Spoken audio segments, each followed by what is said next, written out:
Good evening, everyone, and welcome to another evening of the macabre, the Maher, the abnormal, the strange, the quirky, right from out of Normal, Alabama, myhaunteddogs.com, and Madame Lady Catherine.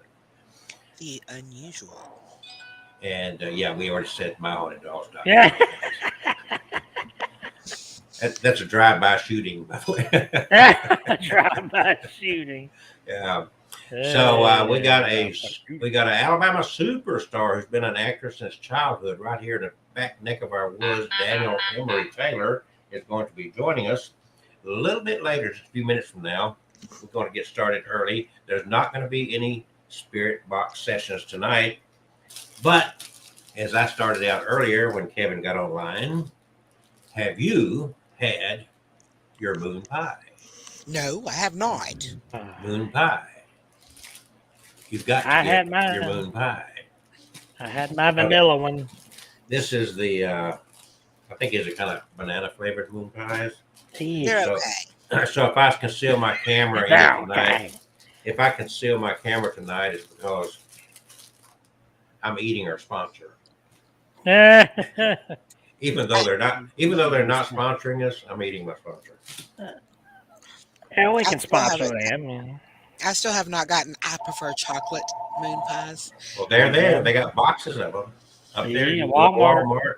Yeah, but they're there. You better get them. That requires me to get up and go to Walmart.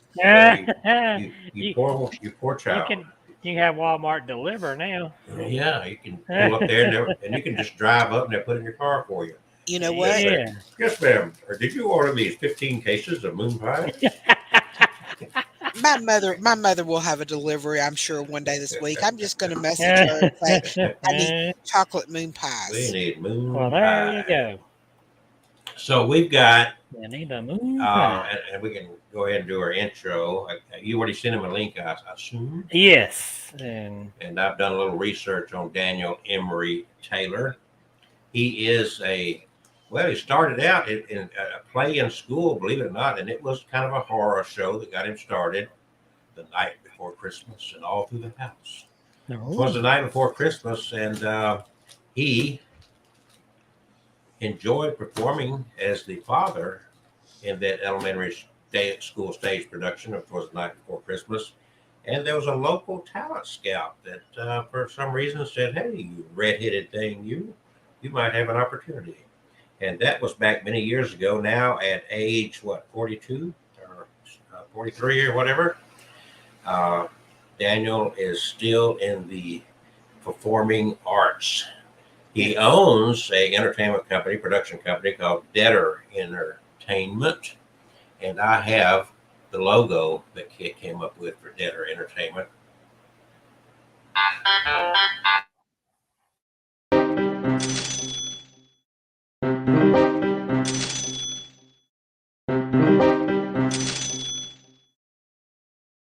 So entertainment is written. I missed getting the entertainment part, but you see that's his logo right there for that part, and it's going to be pretty fun. So Kevin, he's best known as a child actor for what movie? Return of the Swamp Thing. The Swamp Thing. Return of the Swamp Thing. That was a pretty well-known, popular movie, was it not? Yes, it was. It was the sequel to the Swamp Thing. The DC. Somebody go over there and welcome Tracy to the show. Hello, Tracy. Welcome and thank you for joining us. And I hope that there we go. Our friend Daniel will also share this on his page. Can you share it on his page for him? I sent him the link. He wanted to share it so people could. There you go. Could tune in. So we're trying to get everybody away from their day jobs. So that there will be nobody at McDonald's to hand you your burger and take your money. Then how am I going to eat McDonald's? I would say that you're going to have to learn how to cook, or you get the frozen burgers from Walmart and Nuco. Yeah.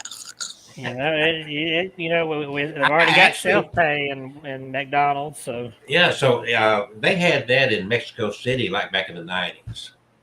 You went up to a kiosk in Mexico City. Everybody thinks of Mexico City as a third world country. This is back in the 90s. I went down to Mexico City, down the baking district, and besides them having fire eaters on the street, raising money and all that kind of stuff. But there, I walked into the fast food. It was McDonald's, and you walked up to a kiosk, punched in your order, entered your money, and went from there. And now, welcome to the show, our big Alabama star. How you doing, Daniel? How's it going? Can you guys hear me okay? Yeah, perfect. We spent the first 5 minutes, Daniel, talking all about you. Yeah, we did. All right, so we're done here, right? You guys, we talked about it all already. No, I've seen some of your work, and it's like, hey, your house looks a little bit too clean and normal for who you represent yourself as.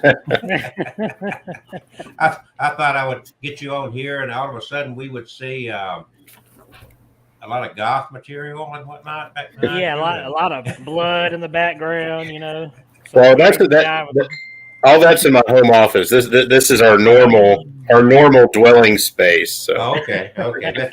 That's your safe room. Yes. Well, we have to put up a good facade for people. So. Well, we live in Alabama. What can we say, right? Yeah, very true. I'm never on camera. I always have a picture up. She's just a picture down there. First of all, Daniel, thank you so much for joining us. Yes, thank you. My pleasure. And your hair is just as red as it was when you were a kid. A little bit of gray, but at least you got hair. So. Yeah, this hair is holding tight here. Yeah, a little white in the beard. I used to. I would get one or two white hairs in the beard, and I'd do the little touch up thing. And now I'm just like, it's too far gone. It is what it is. Don't talk about too far gone now. You've had an interesting life. I have, and done a good number of things, and if I read your background properly, Daniel, your first acting experience was in a Christmas horror show called "Was the Night Before Christmas." It was a school play. I went to Gwen Elementary there in Hoover, and I got cast as a gift box to sit under the Christmas tree and look enticing, Okay. But the little guy who had been cast as the father got sick or something, and they stuck me as the father. I was kind of a shy kid, kind of a nerdy, shy kid.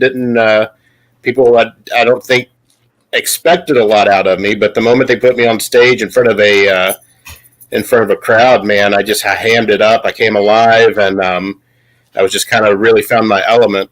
Yeah. So from there, a talent scout saw me in the play, and then got in touch with my parents, and the ball was rolling.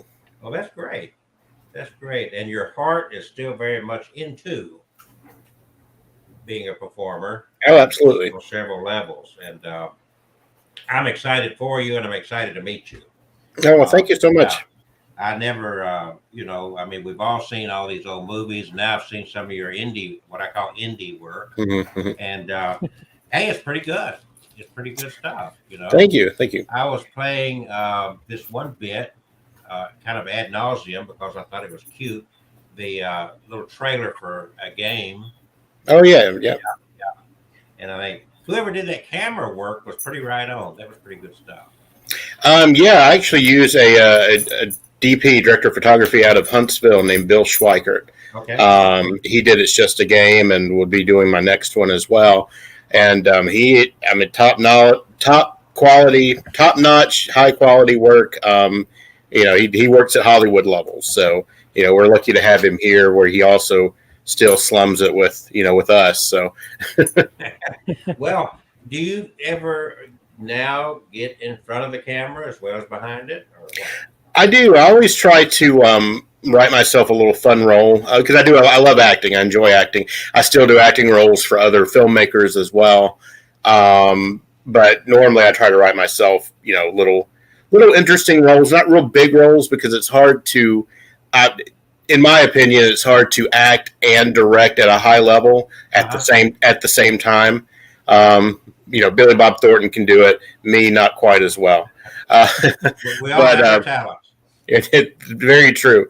But yeah, I always try to write myself just a little role, something, keep my beat wet, as they say, and get that fun time in front of the camera. Well, you see the three of us, well, her face and us. So if you need a Three Stooges routine in modern times, did you know that your high school buddy Kevin was also an actor? Actor? Yeah. I did not. He acts like an author, right? He what? He acts like an author, right? No. Okay, Daniel, you're gonna have to share the stage with Kevin for just a moment. Okay. Oh no! Here we go. He's gonna show. Are you willing to do this? I am absolutely. Because you may have found yourself a new actor. I'm telling you. So, hold on a second. Let me see if I can pull it up here. Kevin loves it. He acts ashamed of it, but he loves it. So we come on. See, I have a professional clip of me acting on stage, but no, he's not going to show that. He's going to show. He's going to show. Got to make sure. Got to make sure I don't open up the porn screen here. He's going to show you twerking or something like that, Kevin. Not the one of you. What's the other one he did? What else did he do? Oh Lord, all I did was that one. I don't know nothing about no other video. Okay. Here we go. Got that. Ready for a good show here. There we go. Yeah, you wish you lived. Oh Lord. See, this is Kelsey's favorite. I wish. Okay. So Crazy Girl said you need to do a little twerking, Kevin. All right, I'll twerk. I ain't twerking. There you go. This ain't that kind of show. Yeah, it is. Oh. Okay, so ladies and gentlemen, before the show is, Kevin is going to do his Miley Cyrus impersonation. Party like it's what's her song? Party what? Party in the USA. Yeah. Oh, he knows it. Come on, let's go. I could say play on Magic 96 all the time. Just Kevin, come on. Go ahead, stand I'm up. not singing Miley Cyrus.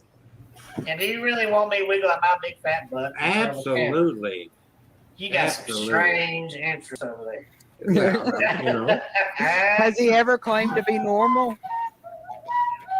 I would think my flute playing would be better than but I my think big old rock wiggling in the train. twerking while you play the flute, that's got to rock. Oh gosh. I'm too big to do. I'm too fat to do twerking. Oh no! You'll bust it, baby.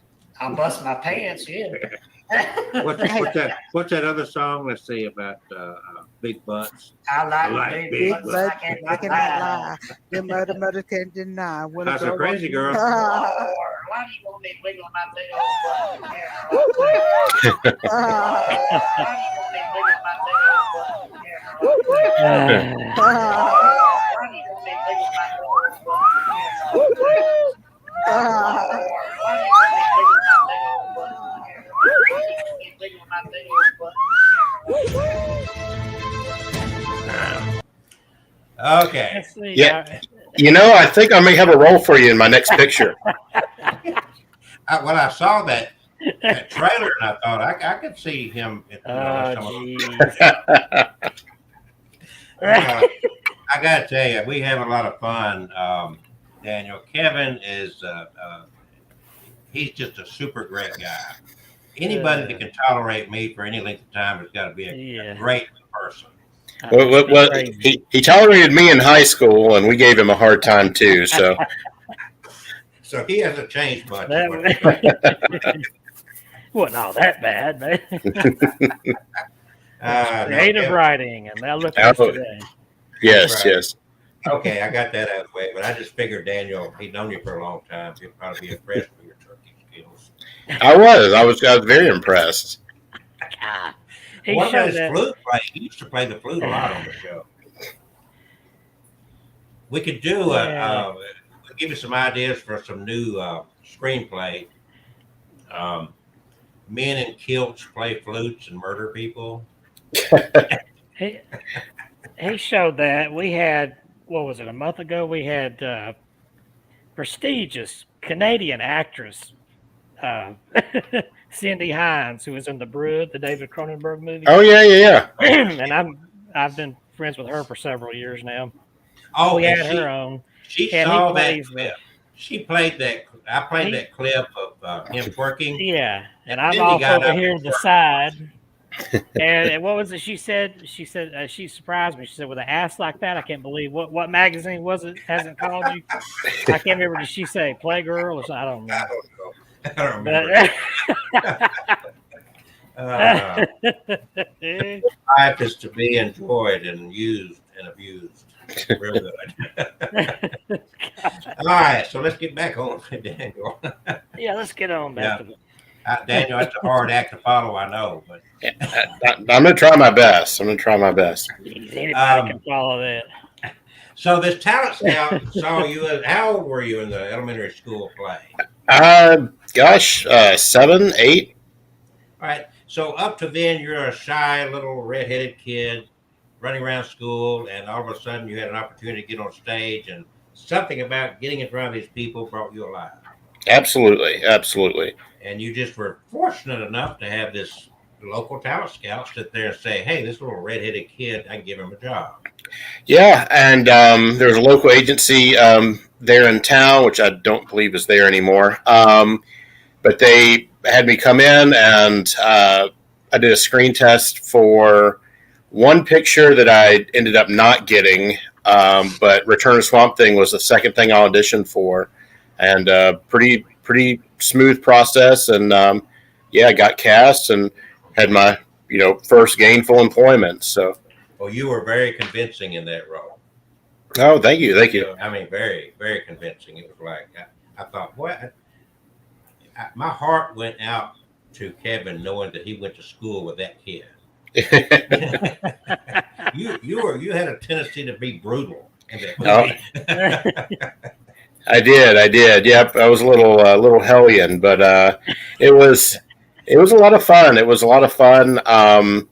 And really, from that point on, I knew I wanted myself to be a filmmaker, because while everybody was hanging out with the actors, Heather Locklear, my mom was excited. I didn't know who Heather Locklear was at the time. I was little. Yeah, I bet you now you wished you were 20 when you met her.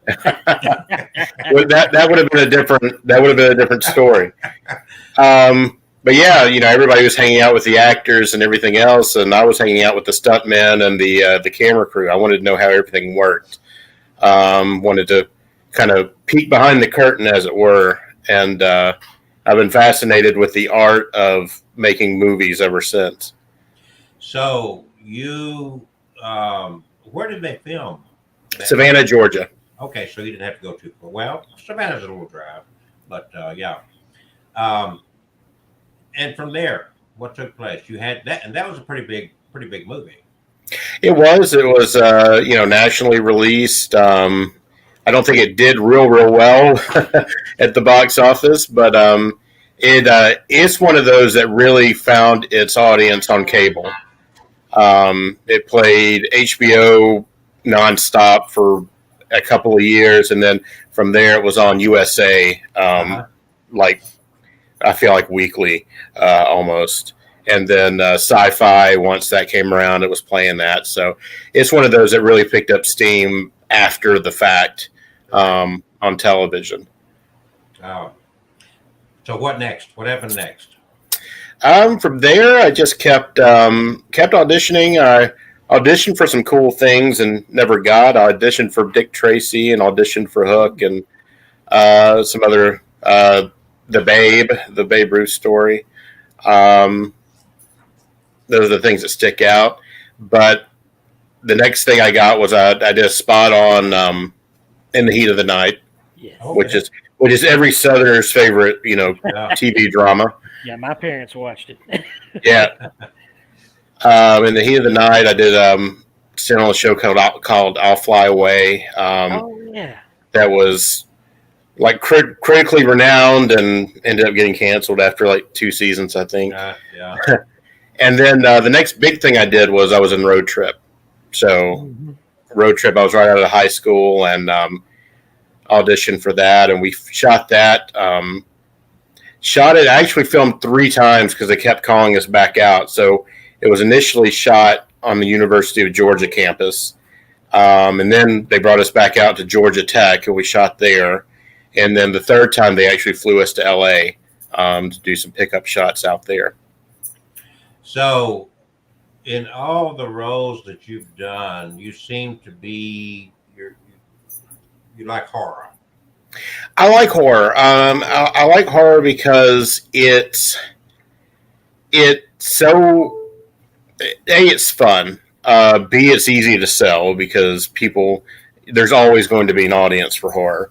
But thematically, it's just the whole good versus evil. It's morality tales. It's fables. You can wrap all these things into this nice little package. Mm-hmm. And to me, it's just such a rich genre to explore when you have maybe deeper messages that you want to convey to the audience. Right. So it's not just usually in horror, even cheap horror, even quote unquote bad horror. Most of the time, there's like an underlying message to the story that you're seeing. I make a point. Yeah. Very interesting. So you mentioned another project you're working on now. Yeah, we've actually got one we're going to launch. We're currently talking to investors, and we are going to launch the Kickstarter for it this coming month. And it's going to be the biggest thing we've worked on so far.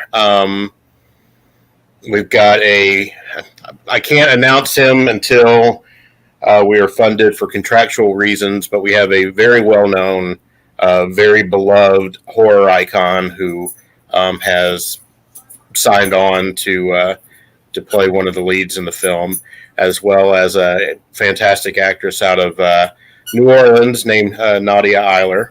And it's Maher Loves Monsters is the name of it. This is the first time we've actually announced the name, so there's a little something for the viewers there. There you go. But I'm going to keep the rest of the information under my hat, but it's a very novel concept, something I've not seen done before.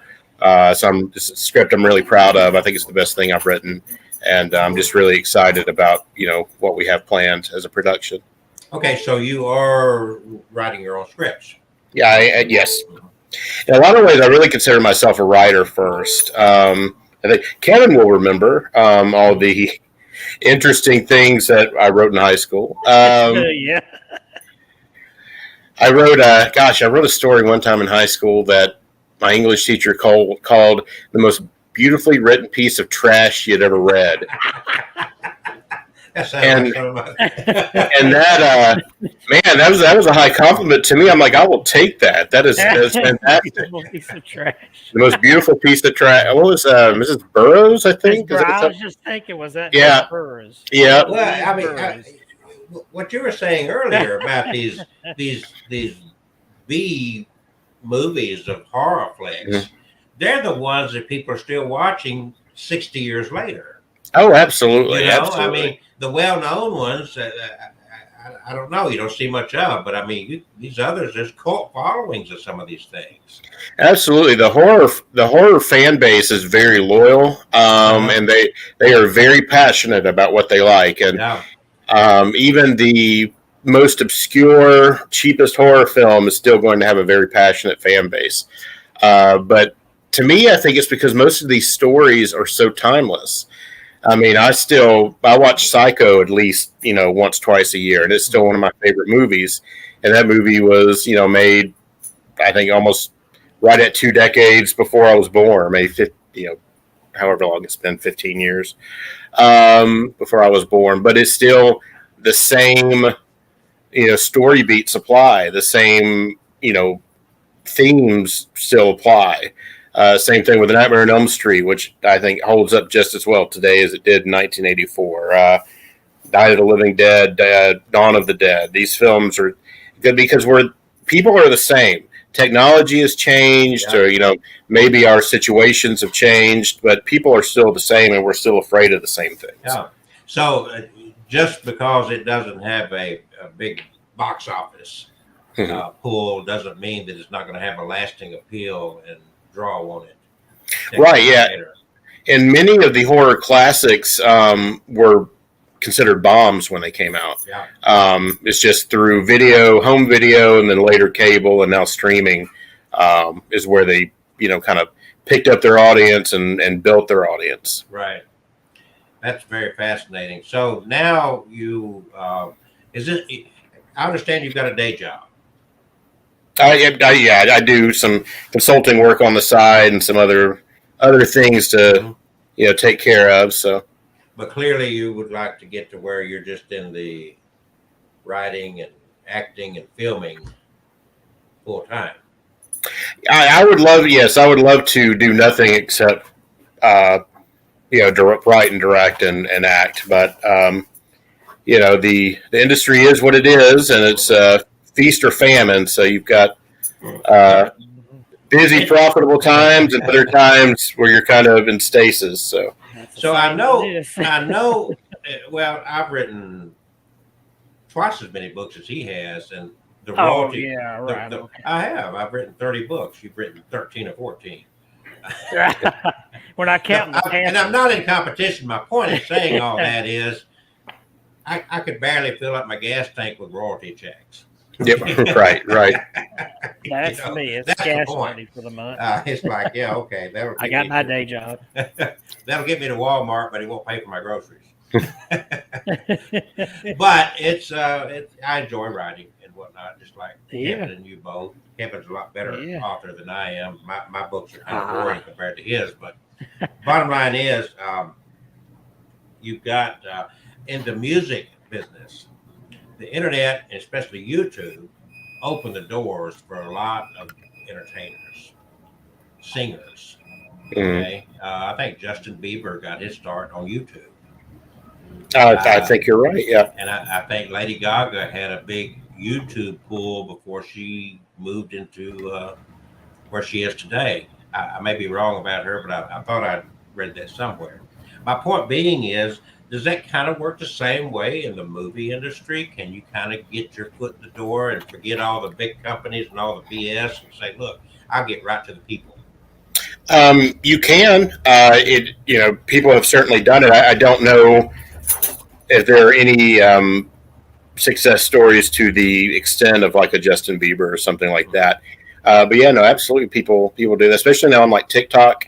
People are getting acting roles from that because, they're filming little skits or little comedy routines or whatever. And yeah, you're going direct. You've got, potentially an audience of millions right there, direct to consumers. So yeah, and even the whole kind of local film industry and the whole independent film scene is based on, we can make our film, we can, tell our story, we can get our product out there, and we can take it directly to the consumer as well. Streaming and things like Tubi and Vudu and things like that, you can put movies directly out there without even going through a distributor. Yeah. So. And you've got, of course, you can develop your own website and have them pay to watch your movie on your website too. Mm-hmm. Yeah, absolutely, absolutely. So all kind of interesting things you could do, and you can put Amazon out teasers. Prime. Yeah, Amazon Prime. Yep. You can produce your own movies on Amazon. Absolutely, yep. Yeah. So there's a lot of doors of opportunity that wasn't there when you first got started. Oh, absolutely, and now, I mean, you can make cinema quality films on an iPhone. It's it's not. Yeah, I mean, we use a cinema camera, of course, like an actual film camera when we film. But I have shot scenes before on an iPhone. And when you're after post production, you can't tell the difference. No, especially if you know how to work. Go in there and fiddle with a couple of the settings. Yep. Then yeah, you can. Put it 60 frames per second and 4K, and yeah, you're good. I do a lot of weddings.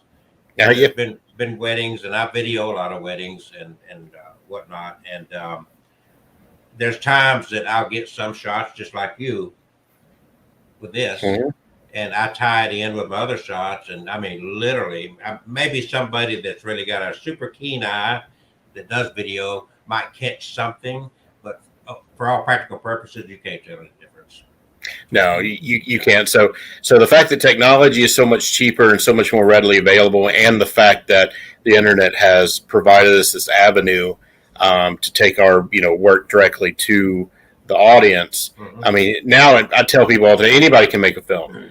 Right. Now, making a good film may be a different story, but anybody can make a film and anybody can get their work out there. The fascinating thing about TikTok and YouTube is that we're learning that there is really kind of an audience for about everybody.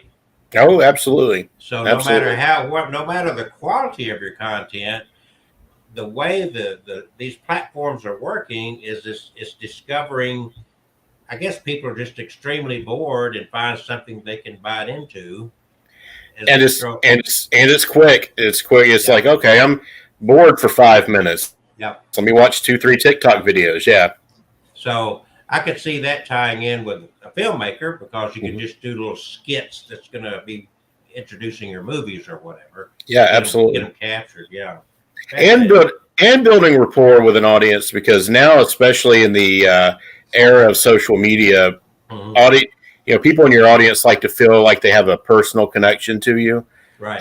Even if they don't know you, they like to feel like they do, or at least they want to feel like they know something about you. Yeah. And social media is good for that, because you build a loyal fan base that way. You get real time feedback. If you do something people like, you're gonna know. If you do something people don't like, you're gonna know. Yeah. Yeah. Well, pretty quick. So now, talking of all that, I'm going to share this I grabbed from you that you didn't know. I stole it from you.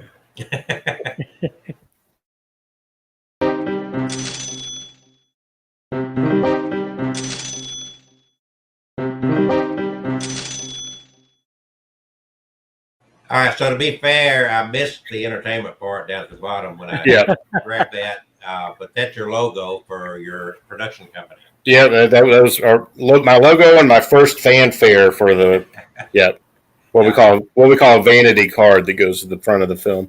There you go. And is that what you're still using? It was on that trailer from. Debtor Entertainment is my production company, and that will be. I like to change it up every maybe change the color scheme or something every film. Kind of tailor it to, no pun intended, tailor it to the individual project. But that's still using the same logo and everything. Right. So you are still diligently working your way through this, still looking for something that grabs enough people to get you to another level? That's it. My hope has been, and my goal has been with every picture, is that it's, I know Rome wasn't built in a day. Overnight success stories usually aren't overnight. They're not.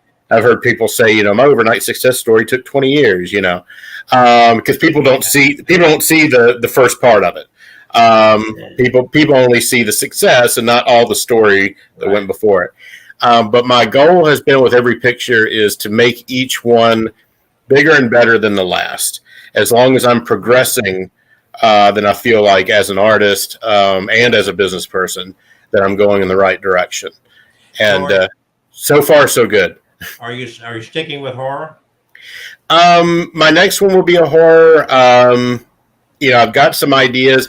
I actually had a film that was kind of a noir style, drama thriller that I shopped around and just could not find the funding for, because it was kind of a downer script. It was not necessarily a happy ending, but I've had a comedy that I shopped around and people were just kind of like, the thing about horror is it's easy to sell because there's always the audience for it. Whereas I think you've got to have a little bit more of a proven record before, a lot of times you can get these other types of films financed. But to answer your question, no, I want to do a little bit of everything. I love horror, and I will probably always be horror centric. but yeah, no, I would love to branch out and do other things as well. The type of career I would love to have would be like a John Landis, who is known as a master of horror, American Werewolf in London, some of the greats, but also a master of comedy, Blues Brothers, things like that. So Right. I would love to, kind of spread my wings and be able to do both. You don't want to be locked in a box. No, I do not. I want to, Wes Craven's one of my heroes. Poor Wes Craven did Music from the Heart, and people were just like, "What is this?" it was his first attempt at non-horror, and people were very confused. Yeah. Well, acting for some, anyway, for most people in acting, I think once you get branded, it's hard to change that brand. It is, and the odd thing is, everybody in Hollywood started in horror. Especially from maybe not necessarily the newer generation, but people our age and older all started in horror. So filmmakers, a lot of them started working for Roger Corman. So it's What did you think of the movies like the Blair Witch Project that presented themselves as a actual filming of actual events? Found footage. They were not overproduced. I didn't look overproduced. Let's put it that way. I have seen some really good found footage films. I'm not generally a fan of the style, and that's just a personal thing. It's nothing. No shade to any of those filmmakers or anything like that. Blair Witch, I thought was, it's not a film that I enjoyed watching necessarily just because it didn't live up to my expectations, I guess. The selling factor was it looked real enough to believe it was real. And we thought it was real. I don't know if everybody remembers. We thought it was probably the most brilliant marketing I have ever seen for a horror film, period. Since Orwell's Invasion. Yeah. So it's that, but I've seen, there was one, gosh, what was it? The Taking of Deborah Logan, maybe? Is that I haven't seen that is probably the best found footage style that I've seen, because that was a really, really good one. I liked the first Paranormal Activity a great deal. I saw that. That was good. I thought that they set that up where it was like their surveillance cameras in their house. Yeah. And that's really that they got around what is a common complaint of mine, which is it's really hard to explain why somebody's filming in a found footage situation. Made sense in Blair Witch Project for the most part, but I really feel that like Paranormal Activity did a great job of sidestepping that, because we've all got cameras now. We've got Ring doorbells and security cameras and everything, so that made perfect sense. Yeah, that I agree. But and they did a fantastic job, and that's one of those big success stories where I want to say they filmed that for like $20,000 or something. Yeah, it was very cheap. Yeah, and then made millions. Yeah, and they came out with a 2 and 3 or just a 2. Oh, they've had 7 of those. 7 of them. Wow. There's a 7th one out on Paranormal. On Paramount Plus. My life got so busy, I hadn't been able to pay a lot of attention to a lot of the work. Yeah, it's got a whole mythos now, and side stories and things. Yep. There's a movie out there now that's all, I haven't seen it yet. I can't remember the name of it, but it's another paranormal story. But it's all filmed from those doorbell cams, where they call them. Ring. Yeah. Ring. Yeah, it's all Ring cameras. Yeah, I've not seen that, but I saw something about that. Yeah. Yeah. Well, you get that on TikTok all the time, and you get it on YouTube all the time. It's like, and you wonder, it's like, did that really happen, or did they stage this? And you never really know. Right. You're watching it, but either way, you still watch it. It's like, ooh, what did this crazy fool do at these people's house? Why was that weird character ringing the bell at 3:00 in the morning? And that's the perfect thing. And to me, all these stories is leaving something to the imagination. Oh, absolutely. And it's a lot of filmmakers, I think, miss that. It's something that I tried to employ with It's Just a Game. My last film is you don't want to show everything. You want to try to leave as much to the imagination as you can. I've had the conversation numerous times about Texas Chainsaw Massacre. Texas Chainsaw Massacre is considered one of the most horrifying, gut-wrenching films of all time. You barely see any violence in that film. Right. No blood. But people will swear they did. Oh, yeah, he took the chainsaw and stuck the chainsaw, and he stuck the hook. You saw the hook come out. No, you didn't see any of that. It was playing on your imagination. It's quick cuts, things like that. Yeah. Perfect, because it led you to that thought. Yeah. And then your mind took over. Oh, absolutely. Yeah. And the mind is much scarier than anything they can show on screen. Oh, yeah, I know, Kevin. I understand that. I usually hidden and I don't see those parts, so I have to make it up in my head. Well, we don't. I say we don't. I used to be a very avid reader, and I don't read as much now. I blame that on getting older. But the reality is, I read all the Stephen King novels before I saw any of the movies. And once I read all the books, I was disappointed in the movies. Some of them were okay, but what I imagined from the book was a lot more detail and a different, you know what I'm saying, that presented on screen. Yeah, that's a very common thing, and it's because you get so much more of a deeper, introspective view of the story when you're reading a novel as opposed to seeing it on the screen. Now, writing a screenplay is a whole different world than writing a novel.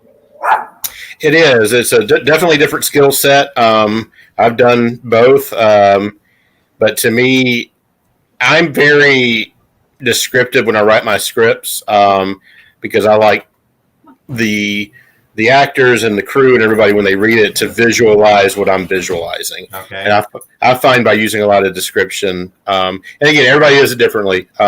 You could have 10 screenwriters sit up here and give you 20 different opinions. But when I write, my scripts feel very much like a narrative, just because I want people to be able to visualize, what we're going to be doing. So let's see. How many books have you written? Nothing's been published, but yeah, I'm writing something pretty much all the time. Okay. So what is this? Oh, that's a movie. That's a movie. Yep. Okay. All right. So you, at that point, you went to some one of these conventions. Yeah. Before the pandemic, we were doing several conventions a year, and since then, I don't know. I've not really thought much about getting back out there yet. So wouldn't you mentioned the pandemic? Of course, then it kind of takes us back. What was the Stephen King book, The Stand? Oh yeah. So isn't it time now, especially post-pandemic? I use that loosely, right? What about something along those lines at this present time? Because it's so prevalent on people's minds, and we're kind of feel like we're coming out of it. And is it too soon? I think the wound's still too fresh. I think we've all been living it for 2 years, over 2 years, however long it's been, 2 years. See, I'm opposite of you, because I think all the right-wing deniers would buy it and say, see, we told you it was fiction. Probably. So you make money off the people you don't agree with. But yeah, absolutely. Yeah, I saw that along those same lines. I was watching Bill Maher the other day, and they made mention that more Democrats watch Fox News than they do MSNBC, and the only thing I can figure is they're just hate watching.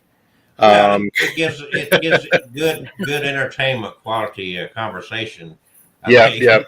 So let's see, Bill Maher, he's the politically incorrect guy. Right, correct. Yeah. Okay, yeah. Man after my own heart. Anyway, all right. So you're moving on into your early 40s now, and you are still hot on the trail of your performing arts career. Absolutely. And you've certainly got a great track record to go on.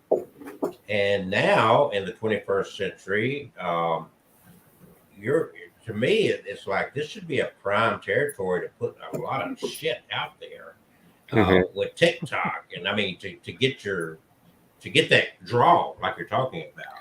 Absolutely. The main thing, a lot of things like TikTok, for instance, is still very new.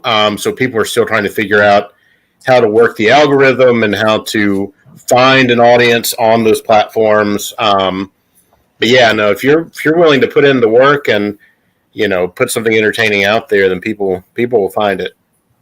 Now you are married. I am. And you've been seemingly happy married for a long time now. Yeah, we've been 16 years, will be 17 years this year. 17 years. Mm-hmm. So she must be very supportive of your... She absolutely is. She, anything I need to do or anything that I endeavor to do, she's right there with me. Every sacrifice I've had to make for my career, she's made with me. So it's, she's a huge part of what I do. Does she involve herself in it? To some degree. She likes to try to give her little walk-on roles every now and again. She prefers not a lot of dialogue, but she's always on set with me. She does the conventions with me. Yeah, she's always right there with me. Well, I prefer film work over stage acting, and a lot of that has to do with whoever is directing the stage, because you got to get it right the first time. Absolutely. I've done stage work as well. Did stage in high school. And it's fine. To me, they're different art styles as well. Whereas, on the stage, you've got to be very big, very boisterous. You got to reach the people in the back row. You have to be everything. Your movements have to be, exaggerated, right, so people can see. Whereas film is all about the nuance and the subtlety. In film, you can convey an emotion just by having a character cut their eyes over to the side. Oh, some of the most intense moments in movies, no words are spoken. Oh, absolutely. Absolutely. So that's why I personally prefer film as an art form, but I have a great respect for people who do stage work, because it's not easy. And like you said, it's one take and you're done. So no, you screw up, you screwed up. That's it. Yeah. So you do prefer film over stage? I do. Do you get a lot of how many of these films have you made to this point? I have directed 4 feature-length films, one short film. I directed a segment for an anthology that was released. So, but of my own feature films, I've directed 4. 4, and on those, as you go through the process, I'm not familiar enough with Alabama, Birmingham area and whatnot as to what goes on there. Is there an actors union that everybody belongs to around here? Because Alabama is not a big union state. It's not, and most of the talent we use is non-union. I'm not opposed to using union talent, and like, for instance, the next picture we do, the name actor I referred to is obviously union, and we've got to go through, SAG for that. And SAG is great, SAG-AFTRA. They're great. They're easy to work with and everything, but it's additional expense, when you are working with unions and around unions. So that's why a lot of us on the independent level try to do things non-union if possible. So the big question would be, how do you go about getting funding? Where do you go to find funding? Is there certain sources of people that just like to invest in movies that you know? Or there's that. We've done in the past, we've done a mixture of private investors and then also like crowdfunding. Crowdfunding, you generally don't want to rely on crowdfunding for your entire budget. But I'm a pretty straightforward guy, and I think I'm a relatively nice guy, and I just go talk to people. It's like, hey, this is what I'm doing. I put together a business proposal. This is what we've got. This is what we're trying to get. Are you interested? And then a lot of people will do it because that's what they do. There are people who just produce film and fund films, and they get portions of the proceeds and everything. Some people do it for the experience. It's like, hey, I've always wanted to make a movie. I'll put X amount of dollars in, and then I can come, be on set and see what goes on. And it's a combination. People will reach out to doctors and dentists and contractors and anybody who has, maybe expendable income who may want to, invest in these things. But people better off than we are. yes. Okay, so when you were reaching out, I know I've had an opportunity to be part of a reality TV show about exorcisms at one point in time, and they got funding from people that were interested in such projects. And then they paid us to do kind of like I guess you call a pilot. And then they take that pilot, which is like one show, and they take that to raise other funds with before it actually gets produced.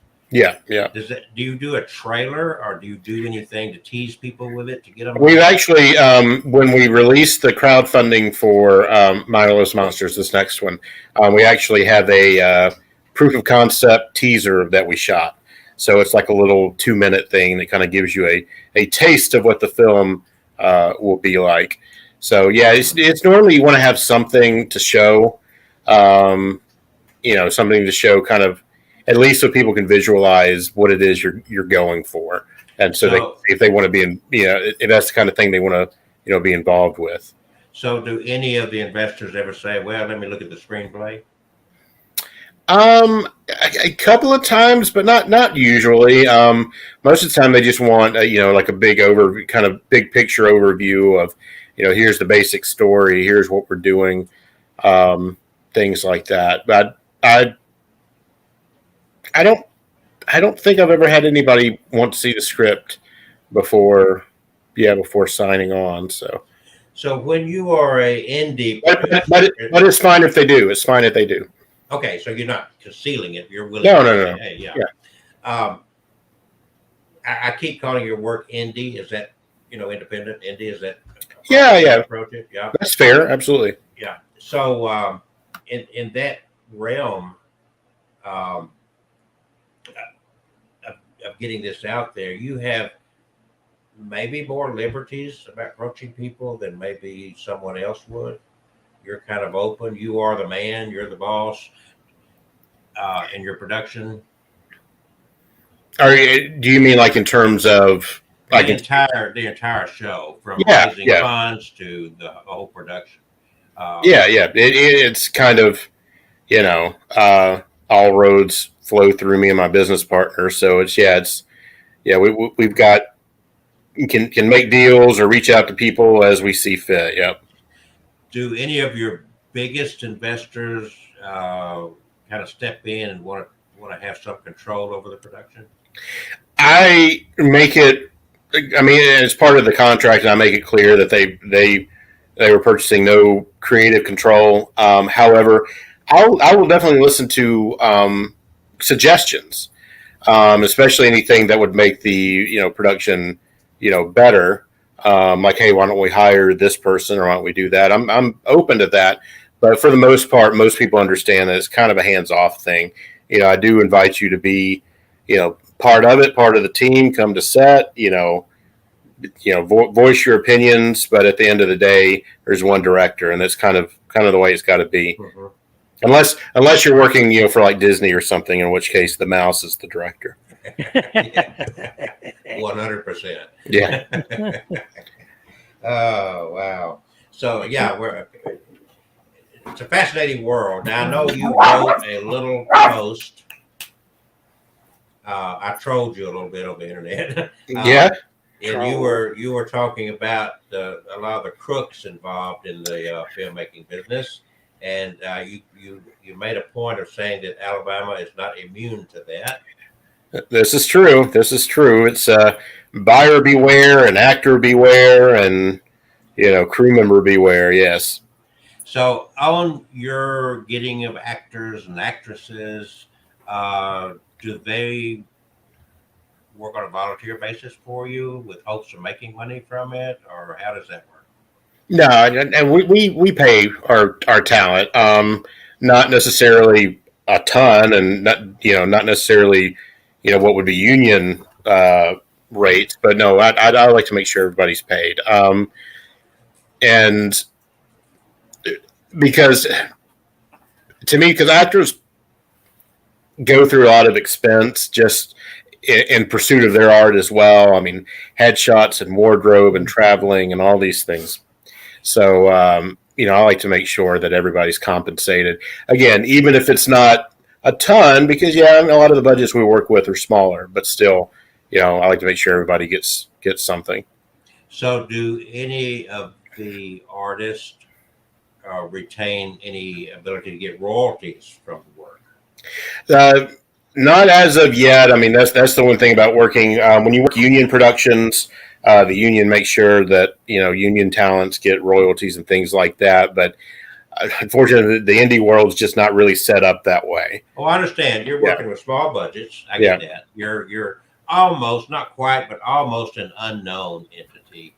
Sure. In the industry, and so you're less capable of guaranteeing anything to anybody. Number one. Right. And that's why you keep striving, because hope is you'll get to where you can say, "Hey, I can pay you $100,000 to come to work for me."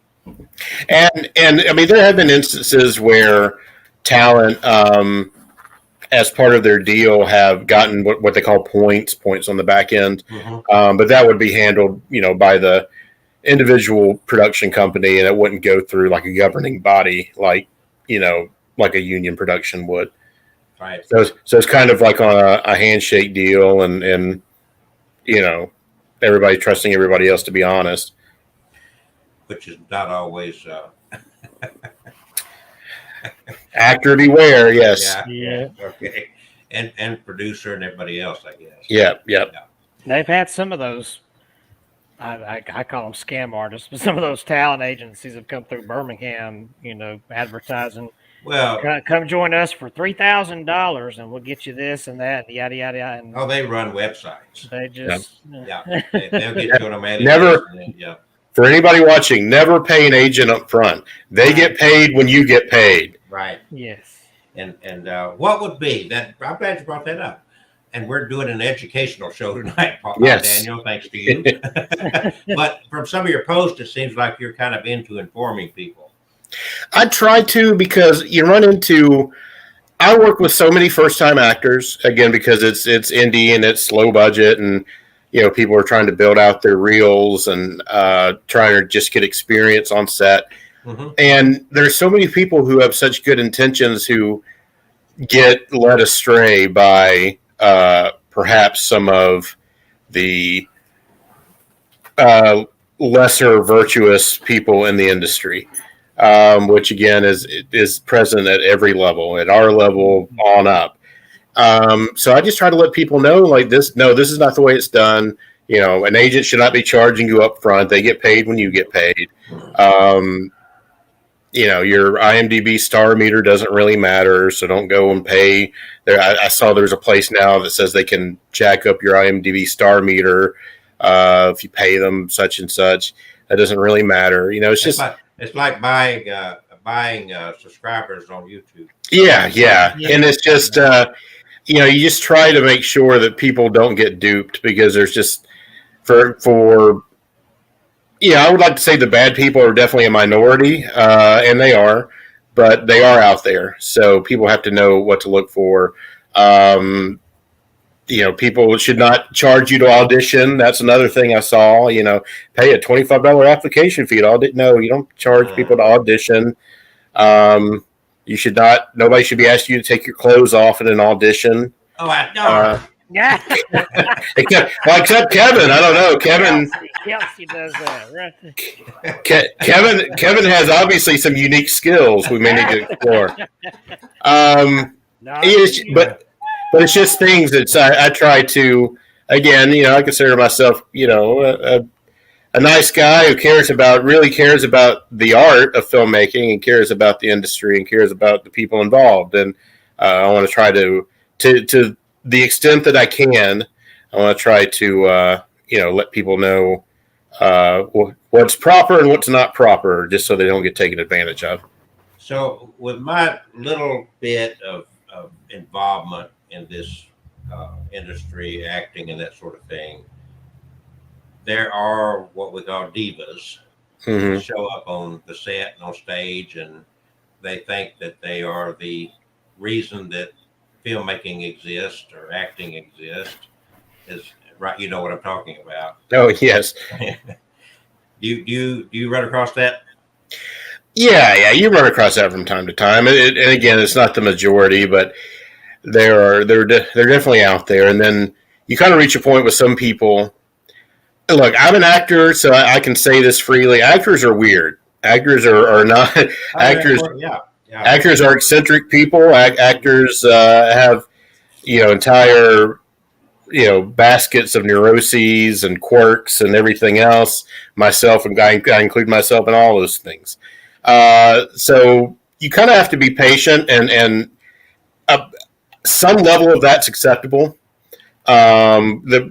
When it's not acceptable is when it's impacting other people on set or other people's performances and things like that. But no, I don't mind if somebody's has a high opinion of themselves and wants to conduct themselves a certain way. I think that's fairly normal.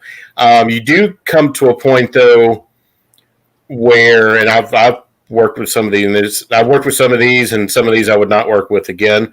You get to a point where you kind of have to balance their output versus what it takes to get them to work. If you, in other words, is it worth the effort you got to put into it? Exactly. If you're Meryl Streep, I would expect Meryl Streep to have an attitude. If you are several rungs below Meryl Streep in terms of talent, you should not have a Meryl Streep attitude. So, Kevin, put it away. I saw, that reminded me of a comment you put out there, but something about it. Just because you've done a few horror movies does not mean you can call yourself a scream queen. Yeah, I saw that comment. That was kind of tongue in cheek and poking a little bit of fun, but yeah, it's, I see that everybody wants to be a scream queen. Yeah. Uh-huh. And somebody that have made it real big stayed humble too. Oh, absolutely, yeah. And really, I use Meryl Streep as an example. I think, according to most reports, she's also very humble and very nice. You don't want to judge her inappropriately. I do not. I may need a job one day, and Meryl, here I am. Even if it's just to bring her a cup of water. That's it. You remind me of you're talking about the scamming and everything. It reminded me of Laura Park Lincoln from Friday the 13th, Part 7, and she was a regular on Falcon Crest, I think. Mm-hmm. She does the same thing, though. She's an acting coach now, but she even wrote a book about how not to get scammed if you're an actor. But she uses her platform a lot to try to help people not to get scammed or fall in the wrong place. Oh, you see it in Birmingham. I see it, and I'm not looking for anything, but I'll run across something in Birmingham that just says scam written all over it. Oh, yeah. Dealing with actors and it's just because you're acting is a very vulnerable art form because you're literally putting yourself out there as the product, and it's just, to me, man, it's just so rotten to want to take. It's rotten to want to take advantage of people anyway, right? But especially actors who tend to, be a little bit more on the sensitive side of things, and it's just I don't know. I want to do my best to try to educate people, so they know what to look for, and they can help maybe avoid these things. Yeah. Well, that's very good of you. I mean, that's very big-hearted of you to want to do that. Especially with younger people that don't have any experience and try to break into it, and they're very naive about it. Especially when you're younger or don't have any experience, you could get kind of desperate for that break, and then you start running to mom, dad, uncle, granddad, or somebody and say, "Hey, if I just had $500, I can get a role." And then you find grandpa wasted his $500 and you didn't get anything. Got a lot of wise words there. you've got Instagram and Twitter and a few other places. How do people find you out there, Daniel? Just search my name, Daniel Emery Taylor. I've got a Facebook. I've got a Facebook profile, and I've also got a Facebook page that's got the blue check on it. So search me there. Instagram is just my first initial and my middle and last name. So D Emery Taylor at Instagram, at Twitter. TikTok's the same thing, I think. So yeah, it's pretty much anything that's out there that I can try to reach people with. I'm out there. Got it all. So if you got someone that hears this show either now or in archive version later, and they are saying, "Ooh, I'd love to act in one of Daniel's movies or whatever," how do you put out your interest in looking for talent? Normally, I do two things. And again, there's 100 different casting websites out there, and people go through all kinds of different avenues. I always do a Facebook post, like a casting call, and I'll post that to the Facebook groups that I'm in. I also use a website called Backstage. I'm a member of that. Yeah, Backstage is fantastic, and I always get a really, really good pool of talent from there. They send me notices every day. yeah, and I like their interface. To me, it's a very user friendly website. I know a lot of people use Actors Access. I did not find that as easy to navigate, so I don't fool with it. So I use Backstage and Facebook almost exclusively. Okay. So your next project that you're working on putting out funding for again, the title, you gave the title of it for the first time. I did. Maher Loves Monsters. I did a little teaser on my Facebook page back on Valentine's Day where we had Nadia, our actress, with a bloody heart and some little Valentines we made up. Yeah. So now is that Myra? Myra, yep. Myra? Mm-hmm. Yes, sir. Okay, Myra. All right. And that looks like my kind of movie right there. It's I can't wait to tell you. I've been my business partner has been like trying to keep the lid on everything because I want to talk. I would tell you everything right now if I could, but I'm really excited about the premise. It's a great premise. It's different. It takes some familiar elements, but this is what I always try. This is what I try to do with It's Just a Game as well. Take familiar elements and kind of remix them. Put them all together, mix things up, and make something new out of it. That's what we're doing with this one, and I think people are really going to like it. I think it's something that's going to appeal equally to new fans and also fans of classic horror. Well, the way my strange mind works, when I first saw that depiction of her, that heart in her hand, bleeding, of course, my brain says, "Oh no, a bleeding heart liberal." Anyway, it's bipartisan. Everybody bleeds. Both sides of the aisle bleeds in these movies.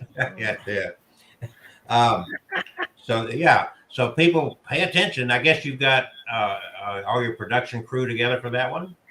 We're still putting crew together. I got my cast together. We'll be making those announcements once we all do. We want to try to launch everything at the same time because otherwise, social media people have very short attention spans. So I don't want to announce it and then months later, announce something. You kind of want to do it all at once. So we'll be announcing all that hopefully here in the next couple of weeks. Even though you heard that here, forget it real quick. It was an exclusive for your viewers right here. Do you ever use like Indiegogo or those crowdfunder type things? I have used Indiegogo in the past, but from my experience and anecdotal evidence, I think people tend to trust Kickstarter more. That's what I was trying to say. It's more of a well-known name, I would Kickstarter think. Was it is. Plus, there's more safeguards in place, to make sure that your money is really going toward the product, and people aren't just taking your money and running with it. So I think people trust Kickstarter more, and therefore projects tend to do better on that platform. So you've used Kickstarter before? Yeah. So you do both. You do the crowdfunding as well as go to Doctors Whomever. Yeah, absolutely. Got a proposition for you. You can you can risk a few $1,000s, or you can go to Tunica.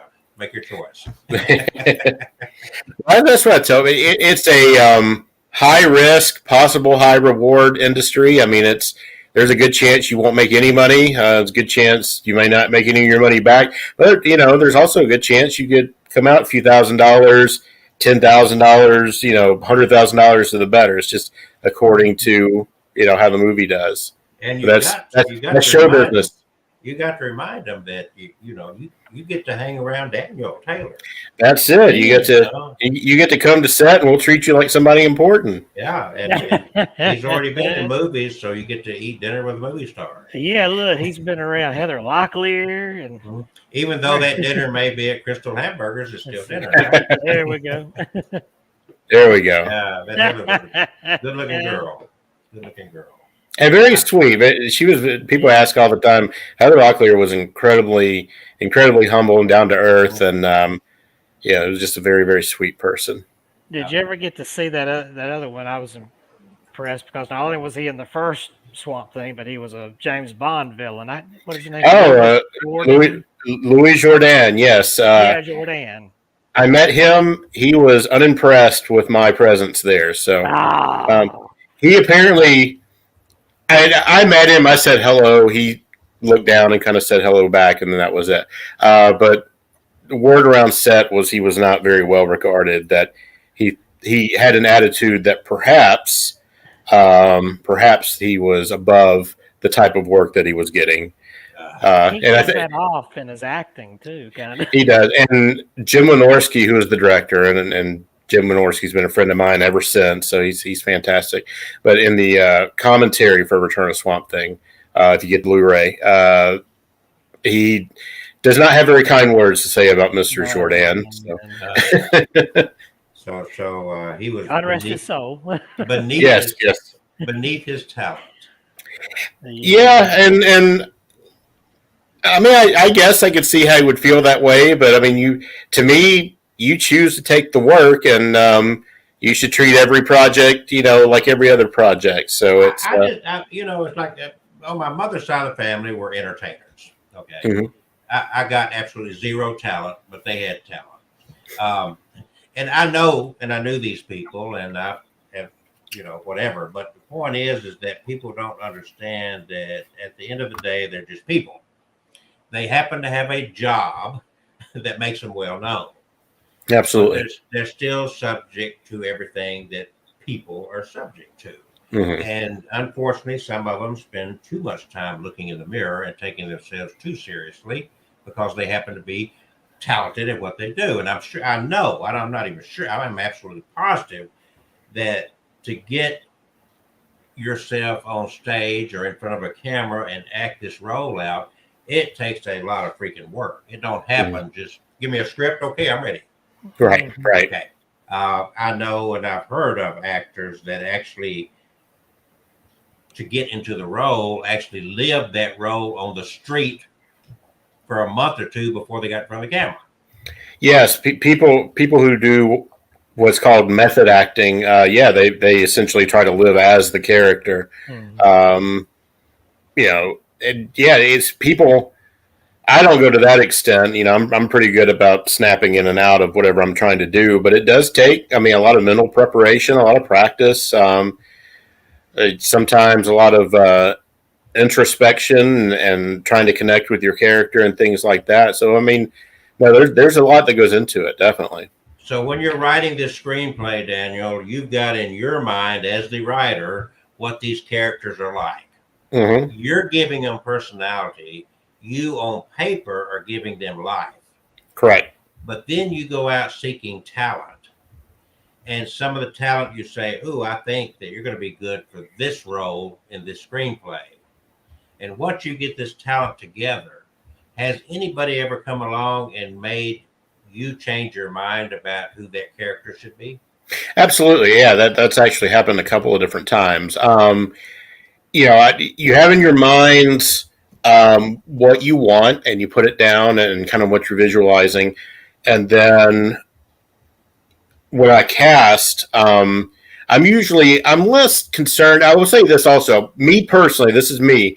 I'm less concerned about what a character looks like, as opposed to if they get the right verbal beats. Basically, I have a voice in my head. If they're gonna, how closely they match the voice in my head. But sometimes I'm wrong. Sometimes, I had especially the first film I did, a film called The Hospital. The lead actress that we ended up casting was nothing. Yeah, there I am. Yeah, there you are. Peeking around the corner there. The lead actress actually ended up being nothing like I had envisioned. What we got was she was a little tougher, a little rough around the edges. And the reason is when she read for it, it didn't sound like what it sounded like when I wrote it, but it sounded better. And you're humble enough to accept that. Oh yeah, absolutely. Yeah, I know. That's why I don't edit my own things. I need a different set of eyes looking at it.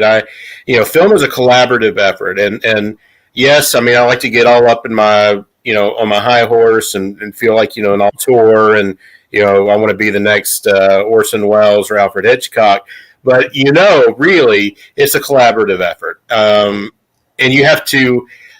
The most successful, with rare exception, yes, you've got your Kubricks, you've got your Wells, you've got people like that, but with rare exception, most of your truly masterful filmmakers know that you've got to let go a little bit. You've got to take the reins, your hands off the reins. You've got to collaborate, and what I intend for a character needs to also resonate with the actor, so they need to be able to project things about themselves into that character to make it a fully realized person. And you've got to be open to that. You've got to be willing to, again, collaborate. It's a collaborative effort. Well, outside of your glasses, you could do the Orson Welles bit from your looks. Rosebud. What was that commercial he did? These are the best frozen peas I've ever had. But when Kevin showed that picture of you peeking around the corner, mm-hmm. The first thought I had is, look out, Jack Nicholson, somebody's coming at you. Yeah, he plays the killer in that, or one of them. I do, yeah. And I'll never forget watching that, because I got that from you at what it used to be called, Alabama Phoenix Festival. Yeah. And we were going back and forth on it, and I said, you were like, you got to watch that. And I said, just joking and jest, I said, well, as long as you don't show up in there naked. And then he looks up at me through his glasses like, well, you do remember how I used to write back in high school. Of course, I get home and I'm in for this spectacular. It wasn't that bad. So Kevin, after he saw your twerking, look out! I think he's writing a special Kevin. Absolutely. He already did one about it. That was a comedy horror, wasn't it? About a fat farm, I think. I did. Yeah, Fat Chance at the distributor. Yeah. The distributor renamed Camp Massacre, and I'm still salty about that because I thought Fat Chance was a great title. Oh my goodness! See, I could have been in that. I guess is one of the fat dudes.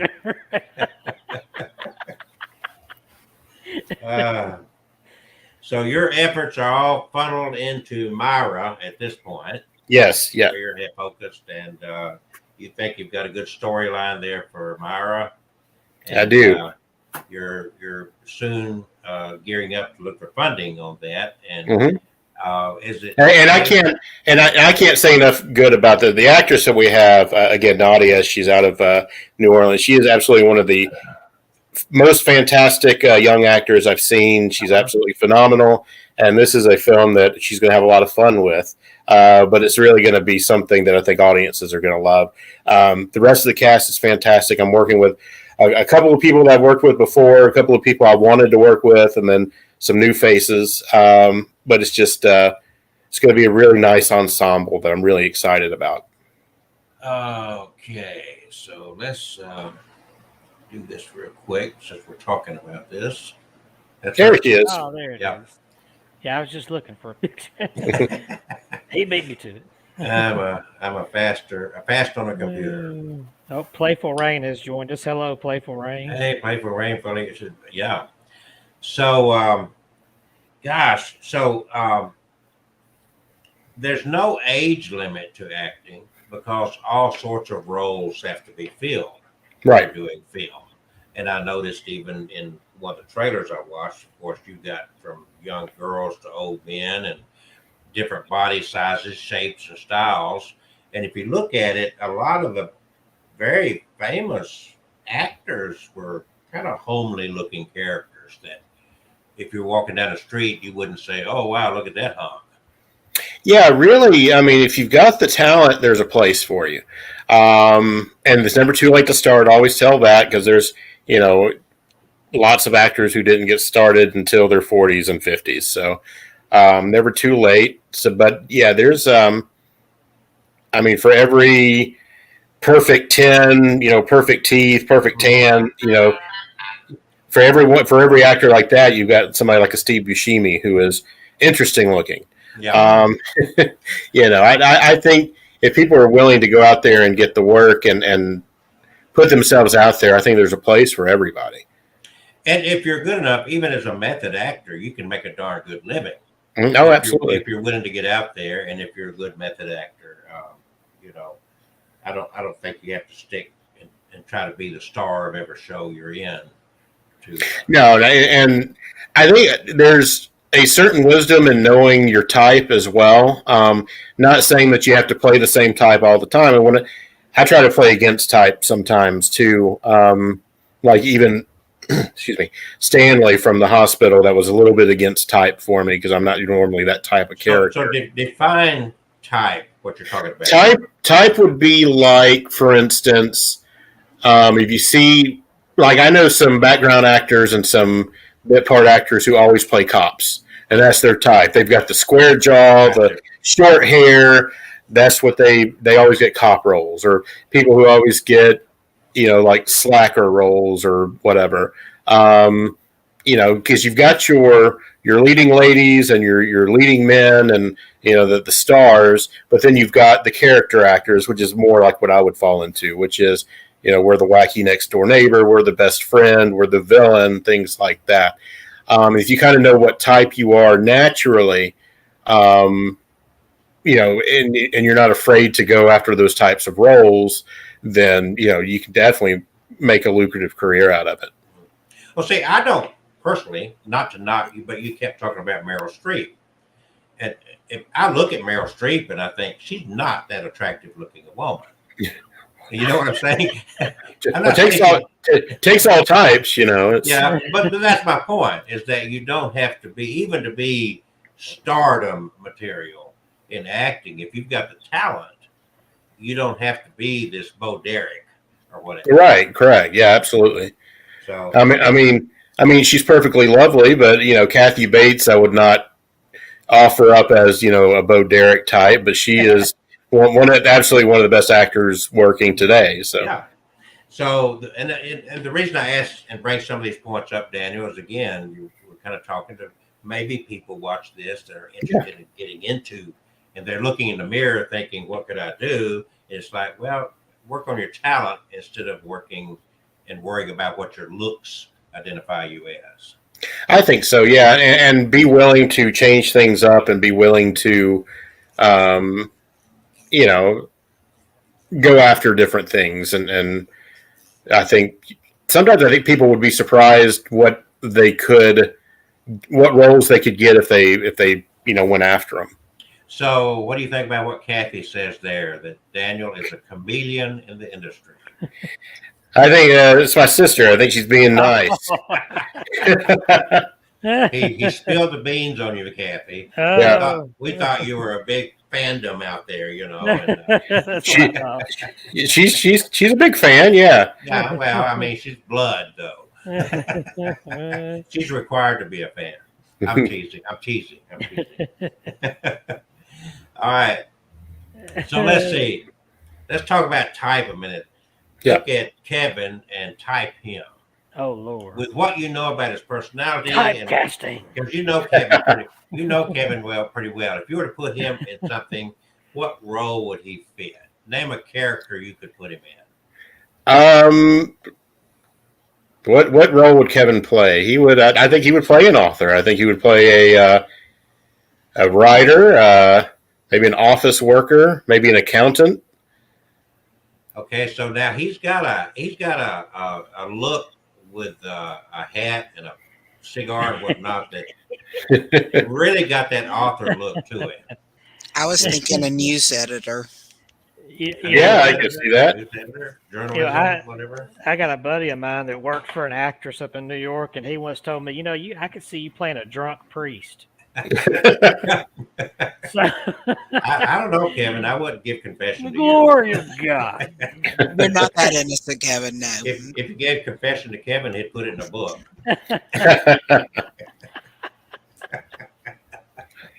All right. So now you don't know me, of course, but you've dealt with me a few minutes. So type me.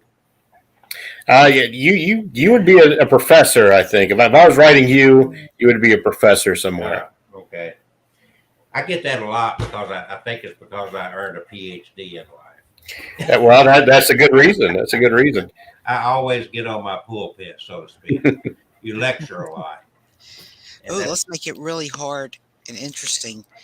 You You barely got a face. barely- Madam I've- Catherine Marie. I've barely spoken tonight. What would you type me as? I would make you a news anchor because all I can see is your face. My camera's broke. Yeah, well, yeah. Kathy thinks I'd be a fireman. A fireman, Kevin. Yeah, fireman Kevin. I think it has something to do with your hat. What's funny is I'm a retired firefighter. She used Yeah, to be a paramedic, drive a Paramedic. ambulance. Yeah. So, no, it's interesting. The last thing that I attempted, and I didn't get along with the director of a play a few years ago, was 1984. Oh yeah, well, yeah. Thing, and I was that character that kept on telling everybody to be precise. Mm. That's what they had typed me as. Yeah. But I did not get along with that director. I walked away from it because this young girl was like, it was just not good.